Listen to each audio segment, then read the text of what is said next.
இந்த மிஷன் 200 என்ன plan sir? DMK என்ன பிளான் பண்ணிட்டு இருக்காங்க? இதுக்கு பின்னாடி என்ன பண்றாங்க? திமுகவினுடைய நிலைப்பாடு, திமுகவுடைய உறுதித்தன்மை ஒருவேளை ஆட்டம் கண்டு விடுமோ அப்படின்னு ஒரு அச்சம் வந்து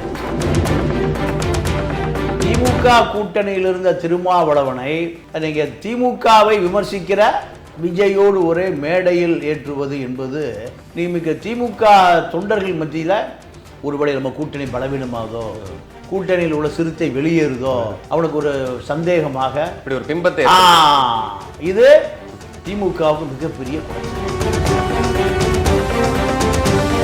4 படத்தில் நடித்த உதயநிதி துணை முதலமைச்சராகலாம்.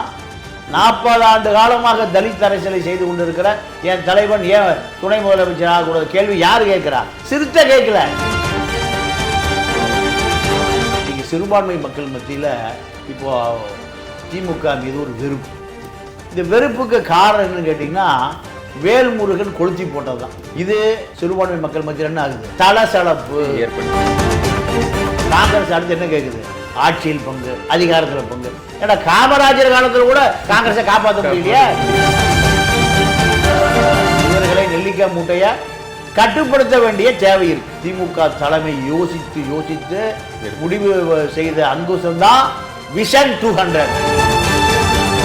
மது மாஃபியாக்கள் இவர்கள் தான் இந்த கூட்டணி கட்சிகளுக்கு பணம் கொடுக்கக்கூடிய பொருளாளர்கள். கம்யூனிஸ்டுகளே எப்படி இருக்காங்களே, காந்தி சொன்னா எல்லாம் கேட்டுக்குவாங்க. காந்தி தான் அனைத்து கட்சிக்குமான தலைவர். மன்னராட்சியை ஒழிக்க வேண்டுங்கிறாரு. இந்த மன்னராட்சியை கொண்டு வந்தே நீ தானே? பிரசாந்த் கிஷோரும் நீயும் தானையா திமுகவுடைய மூளை.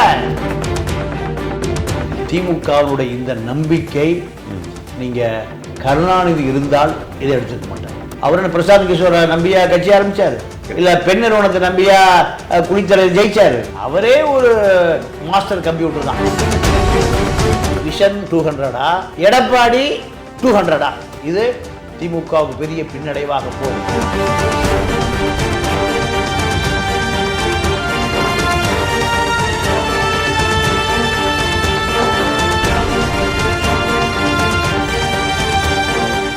ஆர்ஆர் தமிழ் நேயர்களுக்கு வணக்கம். இன்று நம்மோடு சிறப்பு விருந்தினராக மூத்த பத்திரிகையாளர் தமிழா பாண்டியன் அவர்கள் இணைந்துள்ளார். அவரை நிகழ்ச்சிக்கு வரவேற்போம். வணக்கம் சார். வணக்கம் சார். இப்போ தமிழ்நாட்டை பொறுத்த வரைக்கும் பார்த்தோம்னா இன்னும் ஒரு வருஷத்தில் கிட்டத்தட்ட ஒரு வருஷம் தான் இருக்குது சட்டமன்ற தேர்தலுக்கு. இதில் திமுக தொடர்ந்து 200 இடங்களை சொல்லிக்கிட்டே இருக்காங்க. கனிமொழி சொன்னது, அதுக்கு எடப்பாடி பழனிசாமி கருத்து தெரிவித்தது, விஜய் அவர்கள் பேசுனது அப்படி இருந்துச்சு. இந்த மிஷன் 200 அப்படின்றதான் இப்போ பரபரப்பாக போயிட்டு இருக்கு. இந்த மிஷன் 200 என்ன பிளான் சார்? டிஎம்கே என்ன பிளான் பண்ணிட்டு இருக்காங்க? இதுக்கு பின்னாடி என்ன பண்ணுறாங்க? மிஷன் 200 குறித்து சொல்லுங்கள். இல்லை, இப்போது திமுக 1967 ஆட்சியை பிடித்த கட்சி. இந்த 1967 ஆட்சியை பிடித்து நீங்கள் ஏறக்குறைய அரை நூற்றாண்டுகளுக்கு மேலாக தமிழக அரசியலை கட்டுக்குள் வைத்திருந்த கட்சி. இந்த கட்சியை மிக சாதாரணமாக நீங்கள் ஆதவ் அர்ஜுன் போன்ற நபர்கள் எல்லாம் மிக சாதாரணமாக எள்ளி நகையாடுவது என்பது இப்போ இருக்கக்கூடிய அரசியல் பார்வையாளர்கள் மத்தியில் திமுகவினுடைய ஒரு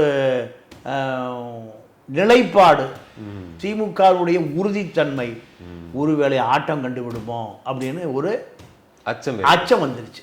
நீங்கள் அடுத்து பார்த்தீங்கன்னா பிசிகால இப்போ அடுத்த குரல், இப்போ ஆதவ அர்ஜுனா திமுகவுக்கு எதிராக ஒரே மேடையில் விஜய், ஆதவ அர்ஜுனா, திருமாவளவன் 3 பேரையும் ஒரே மேடையில் அம்பேத்கர், எல்லாருக்குமான தலைவர் அம்பேத்கர் புத்தகத்தின் மூலம் திமுகவுக்கு ஒரு நெருக்கடியை கொடுக்க முயற்சித்தார். இந்த முயற்சியை திமுக முறியடிப்பதற்குள் போதும் என்றாகிவிட்டார். திமுகவுக்கு அந்த அளவு நிலைமை ஆகி போச்சு.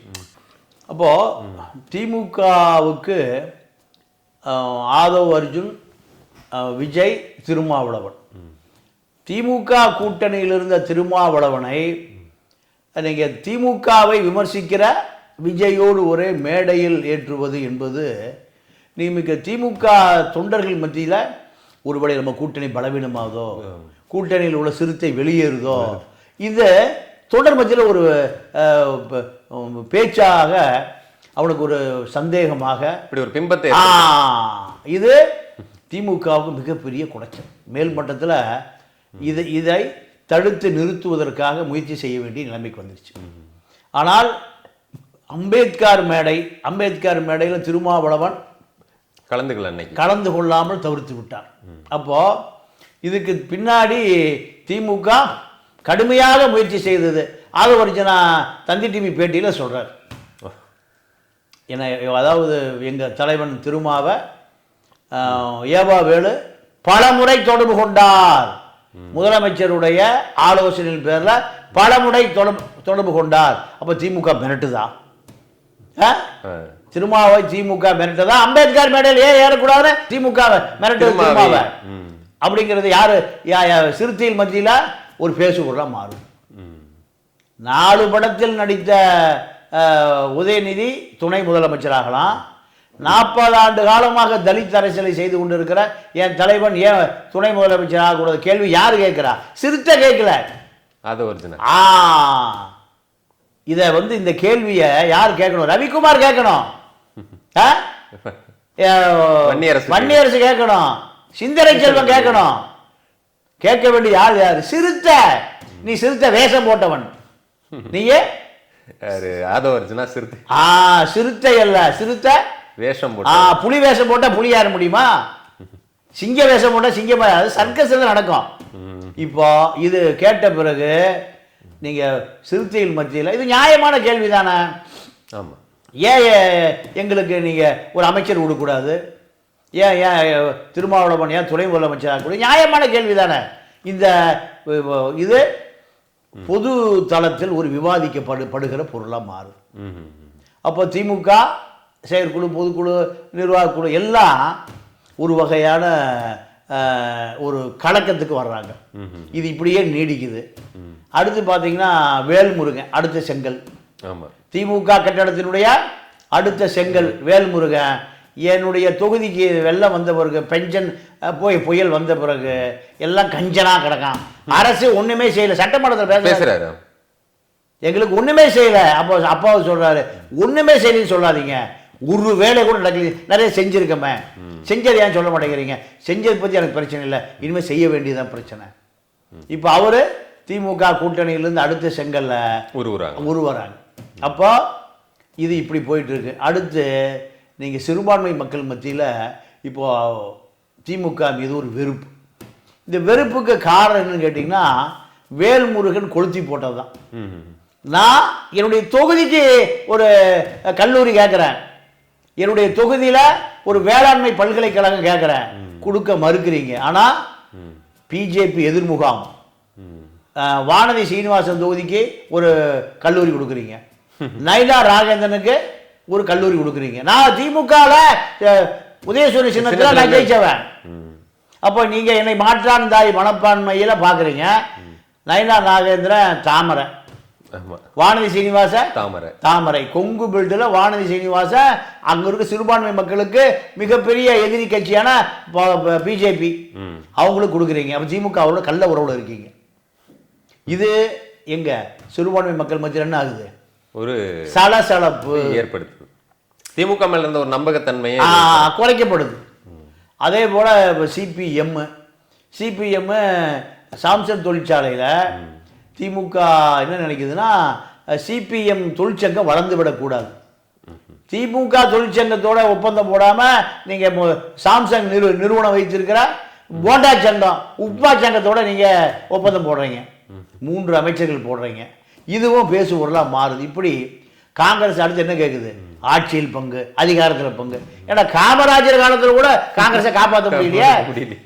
காங்கிரஸ் காலத்தில் கூட காங்கிரஸை காப்பாற்ற முடியாம, மூப்பனார் காப்பாற்ற முடியாம, இந்திரா காந்தி காப்பாற்ற முடியாம, ராஜீவ் காந்தி காப்பாற்ற முடியாம, ராகுல் காந்தி காப்பாற்ற முடியல. இன்னைக்கு வரைக்கும் தமிழ்நாட்டில் திமுக தான் யாரை காப்பாற்றி வச்சிருக்கு? காங்கிரஸ். அண்ணாவால் ஒழிக்கப்படுவது 1967. அதோட காங்கிரஸ் அட்ரஸே இல்லை. ஆனா திமுக தான் இத்தனை ஆண்டு காலம் காங்கிரஸை காப்பாற்றி வச்சதுக்கு டெல்லி அரசியலுக்கு தேவைன்னு. இவ்வளவு குழப்பத்தில் எங்களுக்கு அமைச்சர் பதவி கொடு, அதிகாரத்தில் பங்கு கொடு. இப்போ திமுக கூட்டணி சிறுத்தை, வேல்முருகன், சிபிஎம், இப்படி காங்கிரஸ் இப்படி எல்லாமே ஆட்சி பங்கு அதிகாரத்தில் பங்கு சொன்ன பிறகு திமுக தலைமை ஒரு முடிவுக்கு வருது.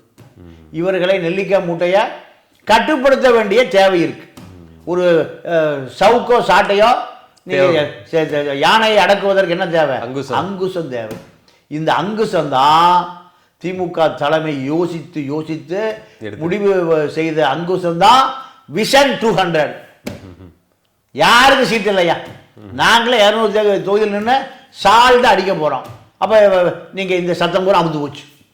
எந்த சத்தம்? ஆட்சியில் பங்கு, அதிகாரத்தில் பங்கு, கூட்டணியில் பங்கு, துணை முதலமைச்சர் பங்கு, அமைச்சர் எல்லாம் சத்தத்தையே காணோம். ஏன் விட்டா இவங்களே 234 சீட்டு அடிச்சிருவாங்க போல் இருக்கு. கூட்டணி கட்சி கூட்டணியே உடைஞ்சு போயிடும் போல் இருக்கு.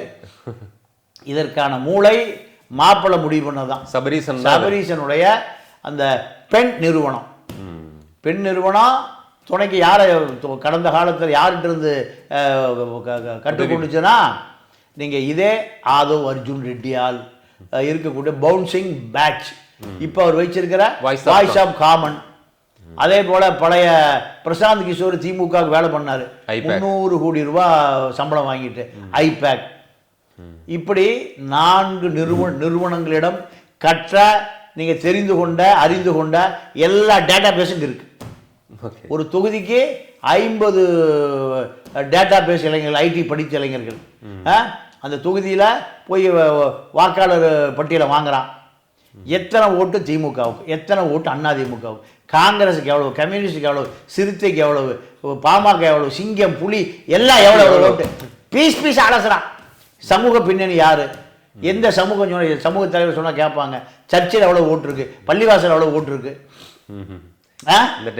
இந்த டேட்டா 500 ஓட்டு அந்த ஏரியாவில் இருக்கான். இவர் யார் சொன்னா இவங்க ஓட்டு போடுவாங்க.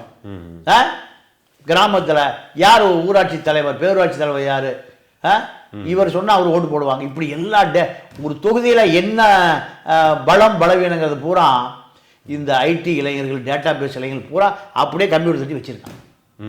இவர்களுக்கு போக வேண்டிய ஹார்லிக்ஸ், போக வேண்டிய பூஸ்ட் போய் சேர்ந்துன்னா அத்தனை வேறையும் நம்முடைய கட்டுப்பாட்டு கொண்டு வந்துடலாம். இதுதான் விஷன் 200. அப்போ இது சாத்தியமானா சாத்தியம்தான். சாத்தியம் எப்படின்னா, திமுக வெற்றி பெறுவதற்கு திமுக சட்டமன்ற உறுப்பினர்கள், நாடாளுமன்ற உறுப்பினர்களை திமுக கட்சிக்காரங்க பணம் கொடுக்குறான். திமுக யாருக்கு பணம் கொடுக்குறான்? திமுக கட்சிக்காரன் பணம் கொடுத்தா தான் ஓட்டு போடுறான். ஒரு ஆளாவது அதிமுக வட்ட செயலாளரோ, பகுதி செயலாளரோ, ஒன்றியமோ யாராவது போய் திமுக ஓட்டுக்கு ஒரு பணம் கொடுத்து பார்த்துருக்கீங்களா? கிடையாது. அவனுக்கு அளவா தெரியும், இது திமுக ஓட்டு, இது அதிமுக ஓட்டு, இது காங்கிரஸ் ஓட்டு, கம்யூனிஸ்ட் ஓட்டு, இது சிறுத்தை, சிங்கம், புலி எல்லாம் தெரியும். யாரு? பகுதி செயலாளர். அதிமுக பகுதி செயலாளர், திமுக பகுதி செயலாளர் இருக்கும்.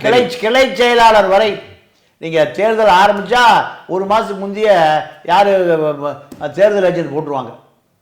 தேர்தல் ஏஜென்ட்டை போட்டா தேர்தல் ஏஜென்ட்டுக்கு பூஸ்ட் போயிட்டே இருக்கும், ஹார்லிக்ஸ் போயிட்டே இருக்கும். இதை விட அதிகமாக அவர்களை கவனிக்கப்பட்டால் நம்ம அவர்களை கற்றுக் கொடுத்தோம். ஒரு 10 கிளை செயலாளர் இருக்கான்னா ஒரு ஒன்றிய செயலாளர் இருப்பார். இந்த ஒன்றிய செயலாளர்கிட்ட சேர்க்க வேண்டியது மொத்தமாக சேர்த்துனா அவர் அமைதியாயிருவார், அவரை அமைதியாயிருவார். இதுதான் இந்த விஷன் 200 திட்டம். இதன்படி கூட்டணி கட்சிகள் அத்தனையுமே நம்ம கட்டுப்பாடு கொண்டு வந்தாலும் முடிவு பண்ணிட்டாங்க. தலைமை தேவையில்லை. தலைமைக்கு போனால் பாதி தான் போகுது. 3 பக்கம் மாறும்போது 30% போய் 100% காணாமல் போயிடுது. நீங்க நேரடியாக கிடைச்சதுன்னா நீங்க ஒரு வியாபாரம் தானே. நீங்க எம்எல்ஏ எம்பி தேர்தலுக்கு நீங்க எம்பி தொகுதிக்கு 100 கோடி ரூபாய் செலவு. இந்த தேர்தலுக்கு திமுகவுக்கு 100 கோடி செலவு, அதிமுக 100 கோடி செலவு. 40 தொகுதிக்கும் நீங்க 4000 கோடி ரூபாய் செலவு, அங்க 4000 கோடி 8000 கோடி செலவு. இப்போ ஏன்னா ஒரு எம்பி தொகுதிக்கு 6 எம்எல்ஏ தொகுதி வருது. 6 எம்எல்ஏ தொகுதி 10 கோடி ரூபாய் செலவு பண்ணா 6 10 60. ஜென்ரலாக அங்கே இருக்கக்கூடிய நாடாளுமன்ற வேட்பாளர் அவர் ஒரு 10 கோடி ரூபா 5 கோடி ரூபா செலவு பண்ணுவார். நிர்வாகிகளுக்கு 10 கோடி ரூபா. அப்போ ஒரு 100 கோடி ரூபாங்கிறது சாதாரணமான விஷயம். ஒரு சட்டமன்ற தொகுதிக்கு 10 கோடி ரூபாய்ங்கிறது மிக சாதாரண விஷயம். அது கம்மி தேர்தலை சந்திக்க முடியாது. நீங்க நேர்காணலுக்கு போகும்போது எவ்வளோப்பா செலவு பண்ணுவேன், இதுதான் முதல் நேர்காணல. உன்னை நீ என்ன தொண்டு செய்திருக்கிறாய், உனக்கு பின்னாடி எவ்வளவு மக்கள் இருக்கான், உன் சமூகம் யாரு, இதெல்லாம் ரெண்டாவது. எவ்வளவு செலவு பண்ணுவேன், எவ்வளவு பணத்தை கொண்டு சேர்த்துவ, எத்தனை ஹார்லிக்ஸ் பெட்டியை கொண்டு அங்கே சேர்த்துவ. இந்த திராவிட இயக்கங்கள் மிக தெளிவாக தெரிஞ்சு வச்சிருக்கு.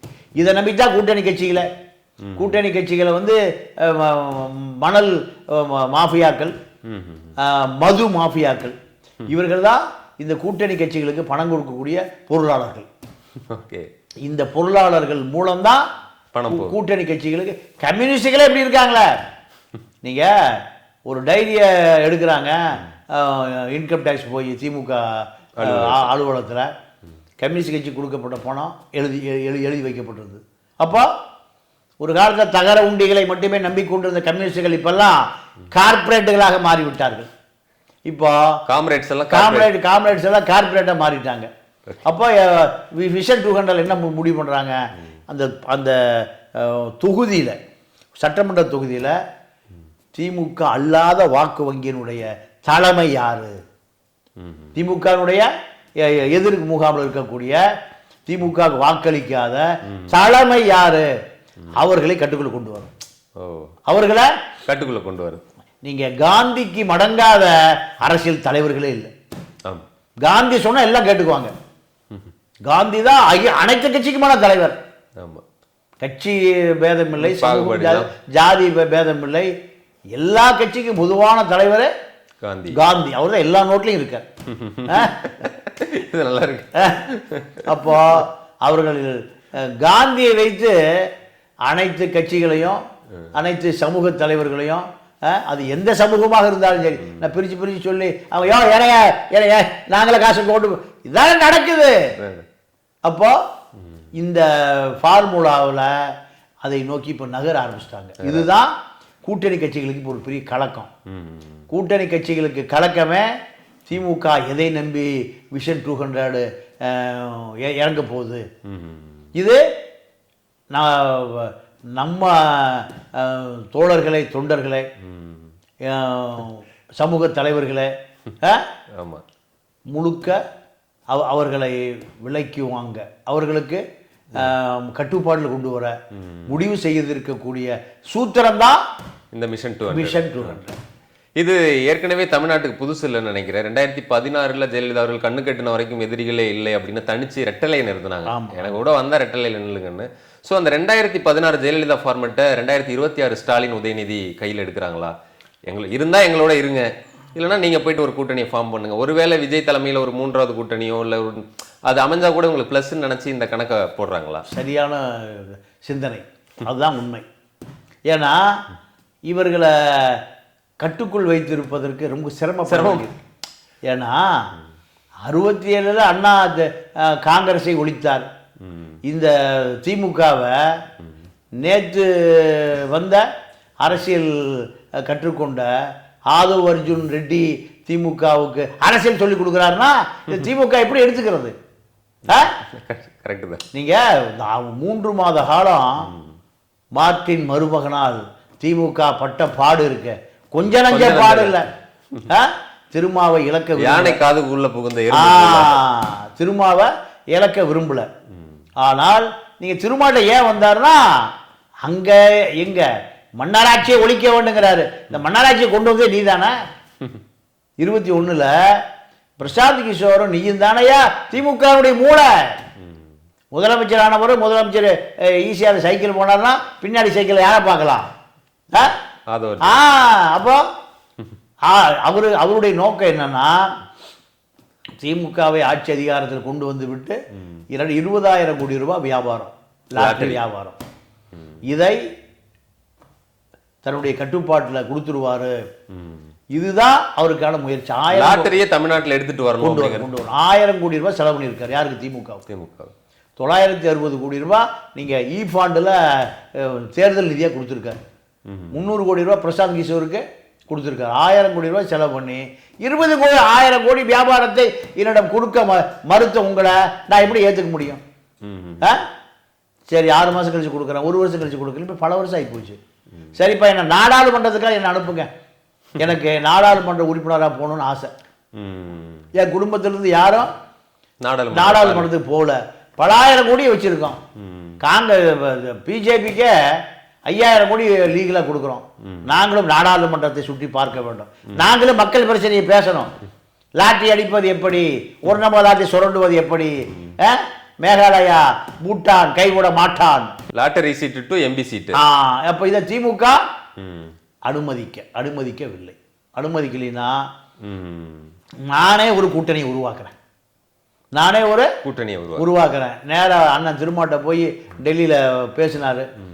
நான் உங்களுக்கு ஒரு துணை முதலமைச்சர் நோக்கி நகர்வதற்கான அத்தனை திட்டம் என்கிட்ட இருக்கு, அத்தனை பொருளாதார உதவி இங்கே இருக்கு.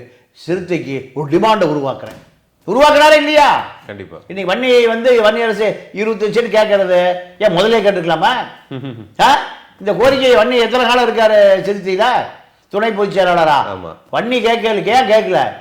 ஆதவர்ஜனா போன வாரம் இந்த வாரம் டெல்லிக்கு போய் 3 நாளைக்கு முன்னாடி அம்பேத்கர் எல்லாருக்குமான தலைவர். ஆமா, இது எல்லாருக்குமான தலைவர் அம்பேத்கர் உலகம் கூட தெரியுமா? இவர் புக் எழுதி அதை விஜய் வெளியிட்டு, விஜய் எப்போயா தலைவரானாரு? அக்டோபர் 27க்கு முன்ன என்ன நடக்குது? சினிமா நடிகன் திரிஷாவோடையும் கீர்த்தி சுரேஷோடையும் டூயட் பாடுவார் தான் மக்களுக்கு தெரியும். அரசியல் தலைவராக தெரியாத 27 அக்டோபர் 27க்கு பிறகுதான் நீ அரசியல் பேச ஆரம்பிச்ச. அப்ப அவரை ஒரே மேடையில் ஏற்றி அவரை புத்தகத்தை வெளியிட வச்சு இப்படியான அரசியல் பண்ணுற ஆதவ் அர்ஜுன் ரெட்டியை நீங்க சிறுத்தை அங்கீகரிக்குதா இல்ல சிறுத்தை அவரை அவமதிக்குதா? இந்த குழப்பத்திலே திமுக மீண்டும் பரிசீலனை செய்ய வேண்டிய தேவைக்கு தள்ளிவிட்டது யாரு? ஆதவ் அர்ஜுன் ரெட்டி தான். அப்போ இவருடைய அரசியலுக்கு திமுக பதில் சொல்ல வேண்டியும், கூட்டணியை பிளவுபடுத்துவதற்கான முயற்சியை தடுப்பதற்குமே நிறைய எனர்ஜி தேவைப்படுது. அப்போ அவங்க முடிவு பண்ணாங்க, இத்தனை எனர்ஜிகளையும் நாமே சொந்தமாக பயன்படுத்தி எங்க கொண்டு போலாம்? மக்கள்கிட்ட போலாம். அதற்கான ஒரு திட்டத்தை போடுங்க. முதலமைச்சர் சொல்றாரு, உதயநிதி சொல்றாரு, சபரீஷ் சொல்றாரு, 3 பேரும் சேர்ந்துதான் 234 தொகுதிகளையும் 234 சர்வே. அது 34 தொகுதி விட்டு வைக்கிறது, அது என்ன ஆந்திரா பக்கம் தள்ளி விடுறதா இல்ல கர்நாடகா தள்ளி விடுறதா? 234 234 எல்லா கட்சியும் கிளம்பிடுவான். கிளம்புங்க எல்லாம், இப்பவே கிளம்பு. 34 வச்சதுக்கு எதுக்காக? கூட்டணி கட்சி. அது யாரு வேணா இருக்கலாம். ஏப்ப நாங்க கிளம்புறது இல்ல உனக்கு தான் 34, நாங்க கிளம்பல உனக்கு தான் 34, இப்படி காமிக்கிறது 34 இல்லைன்னா 230. அதாவது 100க்கு 100 40 நமதே, நாளை நமதேன்னு எம்பி சீட்ல சொன்னாங்கல்ல, அதே போல 234 நமதேனா கூட்டணி இல்லை, எல்லாம் கிளம்புன்னு அர்த்தம். இந்த ஃபார்முலாவுக்காக திமுக நீங்க ரொம்ப ஆழ போய் ஒவ்வொரு தொகுதியிலையும் திமுக எத்தனை ஆயிரம் வாக்கு வித்தியாசத்தில் வெற்றி பெற வேண்டும் என்பதை ஒரு பெரிய ஆய்வை நடத்தி புள்ளி விவரங்களோடு, எத்தனை கோடி பட்ஜெட்டு, யார் நம்ம கூட்டணியில் இருப்பா, யார் கூட்டணி விலகுவா, அதிமுகவுடைய பலம் என்ன பலவீனம் என்ன, விஜய் எவ்வளவு ஓட்ட பிரிப்பார், எல்லா டேட்டாஸும் கம்ப்யூட்டரில் ஏற்றி வைத்து கொண்டு தான் செயற்குழு கூட்டம். செயற்குழு விவாதிக்கப்பட்ட விஷயமே இதுதான். அத்தனை அமைச்சர்களுக்கும் உங்களுக்கு நிறைய வேலை இருக்கு, நிறைய வேலை இருக்கு. என்ன வேலை? மாற்று கட்சிகளை மடக்குவதுதான் வேலை. விஜய் கட்சியை பேரம் பேசி உள்ள கொண்டு வந்துருங்க. விஜய் வேலைன்னா பரவாயில்ல, கீழே இருப்பான்ல அவன் நிர்வாகிகளை ஈஸியா. காந்தி இருக்கார் நமக்கு பின்னாடி, காந்தி இருக்கிறதுனால கவலைப்பட வேண்டாம். இதுதான் செயற்குழு கூட்டத்தில் முடிவு செய்யப்பட்டது. அப்போ இதை நோக்கி திமுக நகரும் என்பது அத்தனை கட்சிகளுக்கும் போய் சேர்ந்துருச்சு. கூட்டணி கட்சிகளுக்கு போய் சேர்ந்த பிறகு இப்ப சத்தத்தையே காணாம, ஆட்சியில் பங்கு அதிகாரத்தில் பங்கு, என்னையா என்ன வேணும்? விஷன் 200 ஒரே பதில். விஷன் 234 ஏன் 34 வச்சிருக்கோம்னா உங்களுக்காக இருந்தா கூட்டணியில. இதுதான் திமுகவினுடைய பலமான பிரசாந்த் கிஷோர் ஃபார்முலாவை இப்போ பிரசாந்த் கிஷோரை இல்லாம பல பிரசாந்த் கிஷோர்கள் திமுக உருவாக்கி வச்சு. இது எல்லாமே ஆதவ அர்ஜுனா, விஜய் இவங்களுக்கான ஒரு பதிலடியா இந்த வேலையை செய்யறாங்கன்னு பார்க்கலாமா? இல்லை, அவர்களுக்கும் இது இந்த பதில் பொருந்தும். ஏன்னா அதே அம்பேத்கர் நூல் வெளியீட்டு விழாவில் விஜய் அவர்களும் பேசுறது என்னன்னா, இருமாப்போடு 200ன்னு சொல்றாங்க. திருமா அவர்கள் கூட இங்கே வர முடியாமல் ஒரு நிர்பந்தத்தை ஏற்படுத்துறாங்கன்னு சொல்லி அந்த மாதிரியான ஒரு நெருக்கடியை திருமாவுக்கும், திமுகவுக்கு மட்டும் இல்லாமல் திருமாவுக்கும் அவங்க ஏற்படுத்தினதை பார்த்தோம்.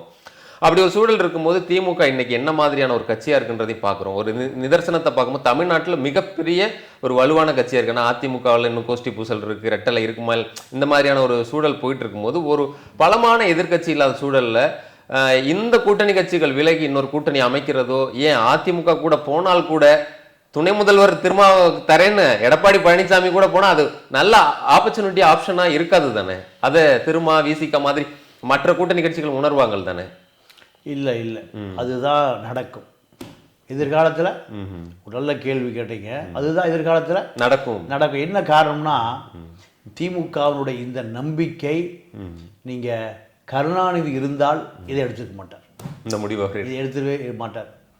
அவர் என்ன பிரசாந்த் கிஷோரை நம்பியா கட்சி ஆரம்பிச்சாரு? கிடையாது. இல்லை பெண் நிறுவனத்தை நம்பியா குளித்தலையில் ஜெயிச்சாரு? கிடையாது. இல்லை பவுன்சிங் பேட்ச், அப்புறம் வாய்ஸ் ஆஃப் காமன் இவரை நம்பியா சேப்பாக்கத்தில் துறைமுகத்தில் ஜெயிச்சாரு? இல்லை இல்லை. அவரே ஒரு மாஸ்டர் கம்ப்யூட்டர் தான், மாஸ்டர் கம்ப்யூட்டர். பல பவுன்சிங் பேட்ச், பல பிரசாந்த் கிஷோர்கள், பல ஐ பேக்குகள், அத்தனை பேக்கையும் ஷாப்புக்குள்ளே வச்சிருப்பார், ஜிப்பாக்குள்ளே வச்சிருப்பார். தமிழ்நாட்டினுடைய பட்டி தொட்டி மூளை முடுக்கு சந்து பொந்து இன்று இடுக்கு எல்லாம் தெரிந்த 2 தலைவர்கள் யாருன்னு கேட்டீங்கன்னா, ஒருவர் தந்தை பெரியார், இன்னொருவர் காமராஜர். 2 பேரும், ஒருவர் அரசியல் தலைவர், ஒருவர் சமூக தலைவர். 2 பேரை கண்டுதான் இந்தியாவின் நடுங்கிச்சு ஒரு காலத்தில்.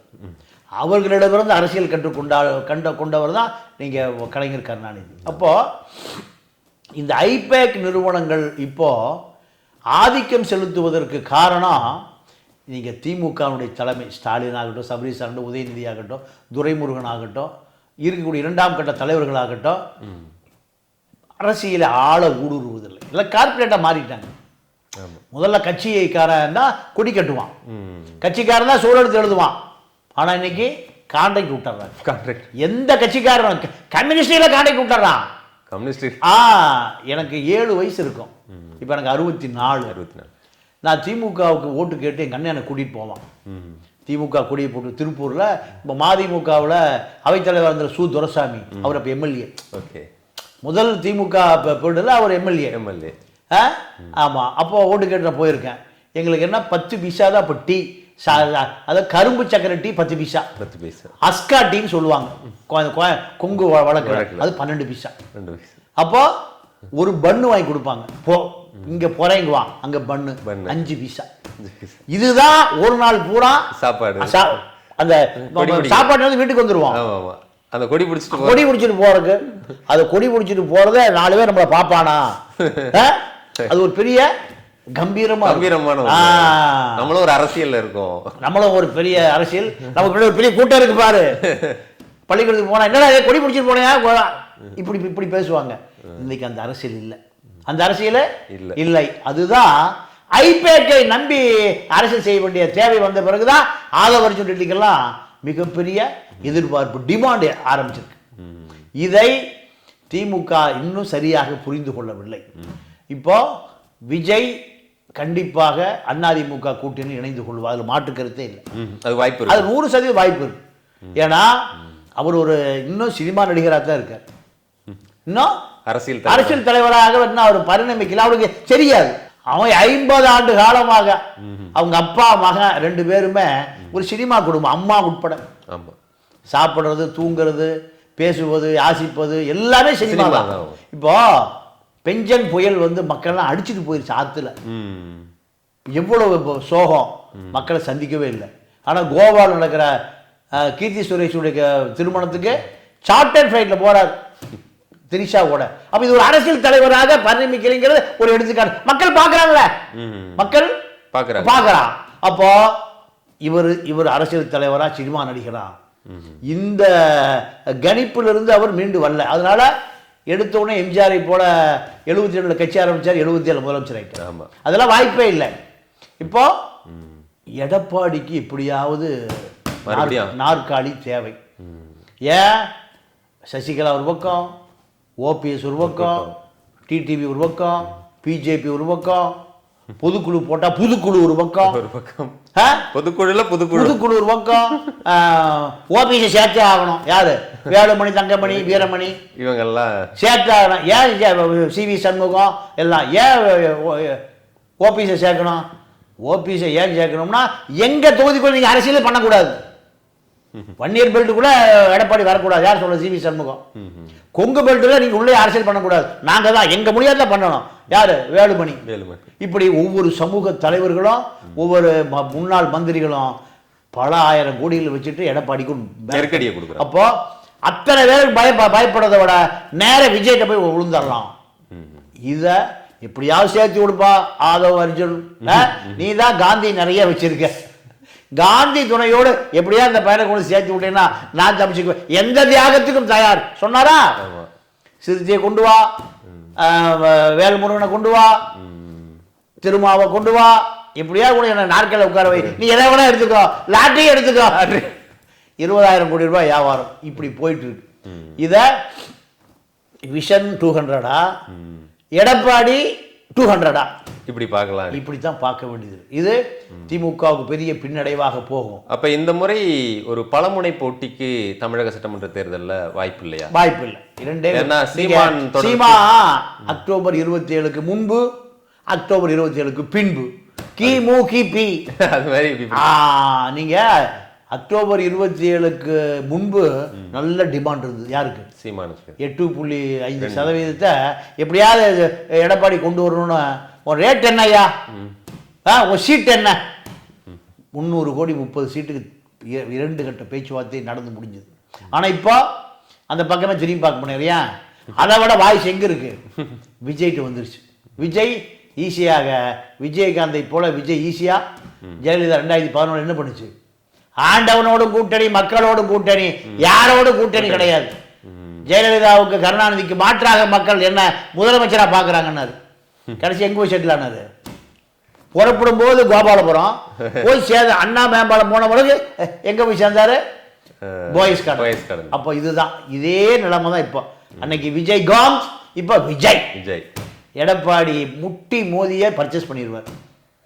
திமுக கடுமையான இழப்பை சந்திக்க வேண்டியிருக்கும். ஏன்னா திமுக மீது மக்களுக்கு அதிருப்தி இருக்கு. பாலம் உடைஞ்சு போச்சு, நிர்வாகம் அழிஞ்சு போச்சு. முதலமைச்சர் அலுவலகத்தில் இருக்கக்கூடிய அனு ஜார்ஜ், மலையாளத்துக்கு கேரள ஐஏஎஸ் அதிகாரி, தெரியாமையா கேரளா கழிவு, சதை, பிண்டம், திசு, ரத்தம், சீல் எங்க வந்து கொட்டுறாங்க. பல 100 லாரி இது வரைக்கும் வந்துருச்சு. 1 லாரி 2 லாரி இல்லை. அப்ப இதெல்லாம் அனு ஜார்ஜுக்கு முதலமைச்சர் அலுவலக அதிகாரிகளுக்கு தெரியாதா? 50,000. அது கடவுள்கிட்ட தேசம். எது?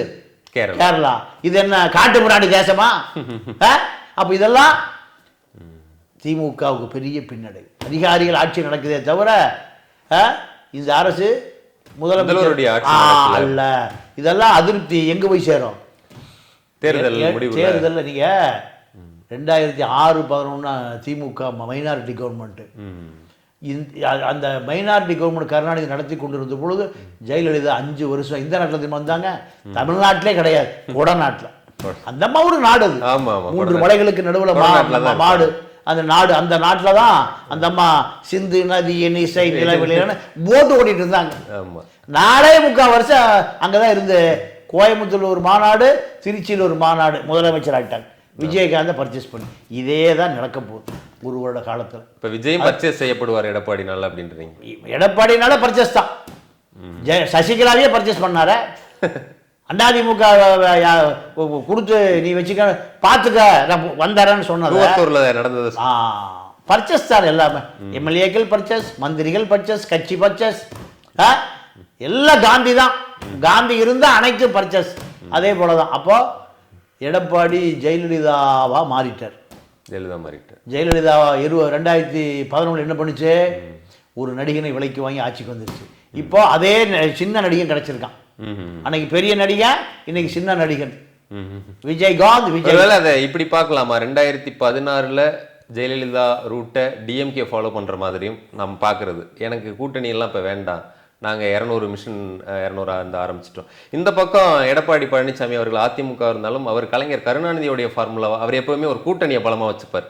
96 எடுத்துக்கிட்டால் கூட காங்கிரஸை உடைச்சி தமாகாவை கூட வச்சுக்கிறது, சிபிஐ கூட வச்சுக்கிறது. அந்த மாதிரி வர்ற கட்சிகளெல்லாம் எப்படியாவது சேர்த்து ஒரு ஆப்பர்ச்சுனிட்டி ஒன்று கொடுத்து தேமுதிக அவங்களுக்கு இத்தனை % இருக்கு, விஜயா துணை முதல்வர் கூட ஒத்துப்பாரா, விஜய் நீங்கள் துணை முதல்வர் இல்லை ஆட்சியில் பங்கு போட்டுக்கலாம், இந்த மாதிரி ஏதாவது ஆஃபர் பண்ணி திமுகவுடைய வெற்றி வாய்ப்பை இழக்க செய்து எப்படியாவது ஆட்சி கட்டிலில் ஏறணுன்றதுல குறியா இருக்காரா எடப்பாடி? அப்படி எடுத்துக்கலாம். ஜெயலலிதா 2011 என்ன பண்ணுச்சு, 2016 என்ன பண்ணுச்சுன்னு எடுத்துங்க, வேற ஒன்றும் பண்ண மாட்டேன். 2011 செய்த அதே வேலையை கொஞ்சம் அதிகப்படுத்துச்சு. 2016 மக்கள் நல கூட்டணி அந்த அம்மாவே ஒரு கூட்டணியே பினாமியை உருவாக்குச்சு. அப்போ திமுக என்ன நினைச்சது, நம்ம தாயா ஜெயிப்போம், அதிமுக மேலே அதிருப்தி ஆகி போச்சு. அந்த மிதப்பில் இருந்தது, இதே இப்போ இருக்கிற மிதப்பு மாதிரி இருந்தது. ஜெயலலிதா 1.5% வாக்கில் அந்த அம்மா ஜெயிச்சு. 95 சட்டமன்ற உறுப்பினர் யாருக்கு? திமுக. திமுக. அப்போ மயிரிழையில் 1.5% என்னென்ன ஒரு கட்சி கூட சேர்ந்தா ஜெயிச்சிருக்கோம். ஆமா. அப்போ அதே நிலைமை 26லையும் திமுக இழக்க போகுது, எடப்பாடி ஆட்சிக்கு வர போறார். அதுதான் நடக்கும். இதுதான் விஷன் 200. யாருக்கு சாதகமா இருக்கும்னா எடப்பாடி தான் ஜெயிக்க போறார். ஏன்னா இந்த முறை வந்து மக்கள் நல கூட்டணியில் இருந்த தலைவர்களுக்கும் தெரியும், மாற்றம் முன்னேற்றம் அன்புமணின்னு இருந்த பாமகவுக்கும் தெரியும் 2016 என்ன நடந்துச்சுன்றது. ஸோ 2026 அவங்க அதுக்கு தயாரா இருக்க மாட்டாங்க. ஸோ ஒரு எடப்பாடி சொன்ன மாதிரி ஒரு பிரம்மாண்ட கூட்டணி 2026 இருக்கு. எந்த தியாகத்துக்கும் தயாரிட்டார் யாரு? எடப்பாடி. எடப்பாடி எனக்கு இந்த சீட்டு மட்டும் கொடுத்துருங்க, எல்லாரும் நீங்க எடுத்துங்க. ஏன்னா அந்த சீட்டில் 2027 எடப்பாடி உட்கார்லினா கடைசியில் சீட்டே கிடைக்காது, கட்சியே கூட.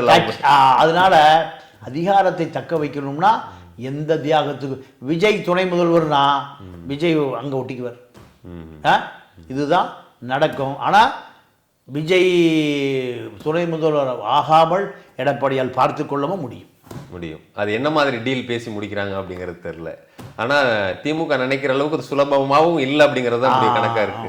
பார்க்கலாம் சார். பல்வேறு விஷயங்கள் இன்னைக்கு மிஷன் 200 தொடர்பாக பல்வேறு விஷயங்களை பகிர்ந்துக்கிட்டீங்க. RR தமிழ் சார்பாக மிக்க நன்றி சார். நன்றி, வணக்கம்.